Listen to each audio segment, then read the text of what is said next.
Terjadi kerusuhan di kota Paris hingga terjadi pembakaran sejumlah mobil pada Selasa, 27 Juni 2023.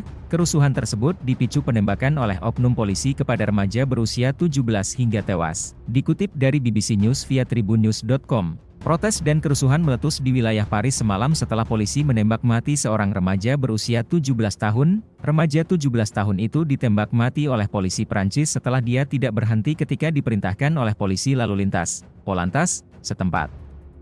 Video yang beredar di media sosial memperlihatkan seorang polisi menodongkan senjata ke pengemudi mobil. Tak lama berselang terdengar suara tembakan, hingga mobil yang dikendarai oleh remaja tersebut kemudian menabrak pembatas jalan dan berhenti.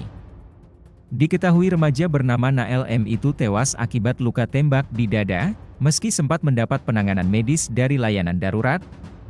Petugas polisi yang diduga menembak Nael telah ditahan atas tuduhan pembunuhan. Penembakan itu memicu serangkaian protes pada Selasa malam di Nanterre, daerah di sebelah barat Paris tempat remaja itu dibunuh.